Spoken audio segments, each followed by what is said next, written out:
TRV के राष्ट्रीय अध्यक्ष चिराग पासवान ने 2025 बिहार विधानसभा चुनाव को लेकर बहुत बड़ा बयान दे दिया है।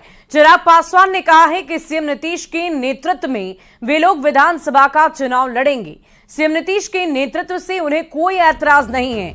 चिराग ने कहा कि बिहार में एनडीए गठबंधन की सरकार चल रही है और सीएम नीतीश खूबसूरती से उसका नेतृत्व भी कर रहे हैं।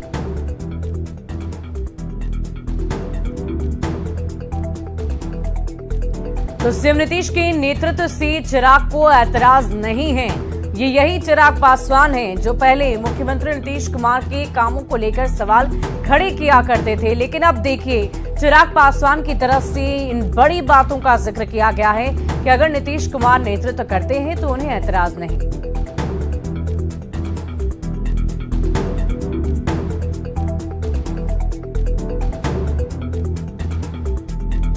मेरे लिए मंत्री बनना प्राथमिकता नहीं, चिराग की बड़ी बातें हम आपको बता रहे हैं। हम लोग इतिहास के साक्षी बनेंगे।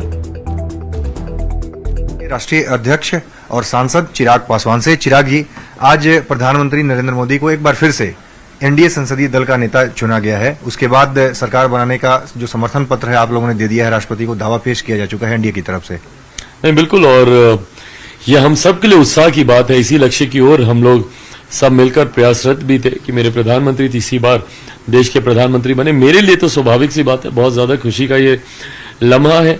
2014 से ही इसी सोच के साथ मैं एनडीए गठबंधन के साथ में जुड़ा भी था।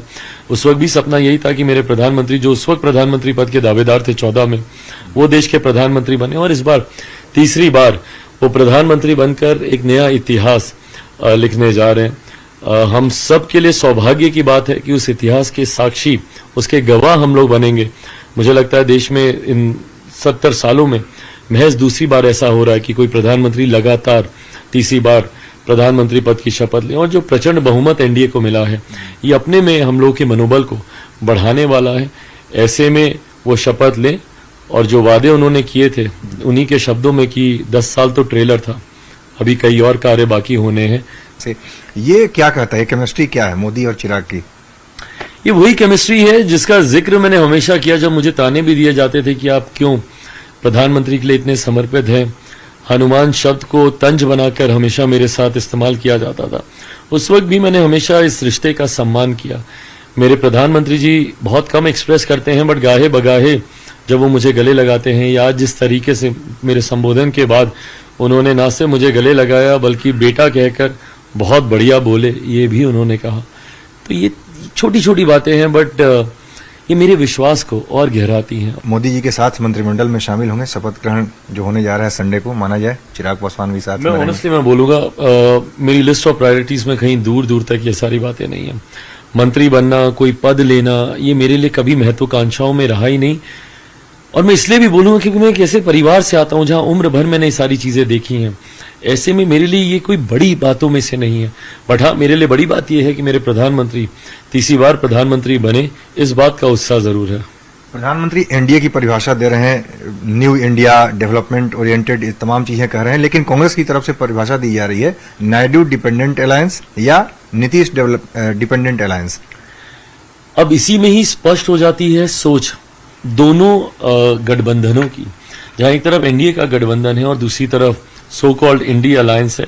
इनकी सोच स्पष्ट हो जाती है, जहां एक तरफ सकारात्मक सोच के साथ मेरे प्रधानमंत्री जी एनडीए की परिभाषा को गठित करते हैं, वहीं एक नकारात्मक सोच के साथ विपक्ष के लोग उसी परिभाषा को गठित करने का प्रयास करते हैं। आखिर में एक और महत्वपूर्ण सवाल है, डिप्टी सीएम सम्राट चौधरी की तरफ से और डिप्टी सीएम विजय सिन्हा दोनों ने कहा 2025 का विधानसभा चुनाव नीतीश कुमार के नेतृत्व में लड़ा जाएगा, एनडीए लड़ेगी।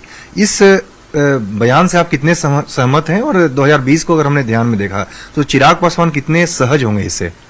इसमें सहज होने का प्रश्न ही नहीं उठता, इसमें असहजता वाली कोई बात ही नहीं है। पूरी तरीके से सहज और स्वाभाविक बात है ये। आज अगर डबल इंजन की सरकार बिहार में चल रही है तो उसका नेतृत्व बहुत मजबूती और बहुत खूबसूरती से मेरे मुख्यमंत्री नीतीश कुमार जी ही कर, और आज जब वो इस मजबूती से मेरे गठबंधन का जब वो नेतृत्व मेरे प्रदेश में वो कर रहे हैं, तो ऐसे में स्वाभाविक है कि जब विधानसभा के चुनाव होंगे उन्हीं के नेतृत्व में ही तमाम घटक दल उस चुनाव में जाएंगे। चिराग पासवान को कोई दिक्कत नहीं है, क्योंकि 2020 का बार बार लोगों के ध्यान में वो ख्याल आता है जब जेडीयू के खिलाफ अपने उम्मीदवार खड़े किए थे। पासवान में इतनी हिम्मत है और इतना सामर्थ्य है कि अगर दिक्कत होती तो मैं डंके की चोट पे कहता, जो मैंने 2020 में किया।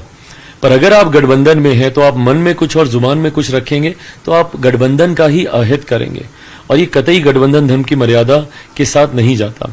अगर कोई भी विरोधाभास है या मतभेद है तो आप अलग हो जाइए गठबंधन से, पर अगर आप गठबंधन में हैं तो एक ईमानदार सहयोगी की भूमिका निभाइए, जो मैंने, मेरे मुख्यमंत्री जी, हम दोनों की पार्टी, हम दोनों के नेता कार्यकर्ताओं ने बहुत ईमानदारी से निभाई, जो परिणामों में भी देखने को मिला। आज भी जब हम लोग सेंट्रल हॉल में भी थे, मेरे मुख्यमंत्री जी से बहुत खूबसूरत बातें हुई, और बल्कि अब आप यकीन नहीं मानिएगा, पर आप उनसे पूछेगा, हम लोग आगे विधानसभा के चुनाव की ही हम लोग वहां पर चर्चा कर रहे थे। अगर वो कुछ विजुअल्स अगर आप देखें जहां पे मैं और मेरे मुख्यमंत्री जी सदन में बैठे हम लोग बातें कर रहे हैं, तो हम लोग विधानसभा चुनाव में ही कैसे सबको साथ मिलकर उतरना है, क्या भूमिका रहेगी, कैसे रणनीति तैयार करनी है, इसी बारे में ही हम लोग चर्चा कर रहे थे। तो ऐसे में मेरे मुख्यमंत्री जी आज भी हमारे गठबंधन के मुख्यमंत्री हैं, और चुनाव के दौरान भी गठबंधन का नेतृत्व उन्हीं का ही रहेगा। चलिए, बहुत बहुत धन्यवाद। तो ये थे एलजेपी रामविलास के राष्ट्रीय अध्यक्ष चिराग पासवान। कैमरामैन प्रकाश गुप्ता के साथ अमितेश सिंह, न्यूज 18 दिल्ली।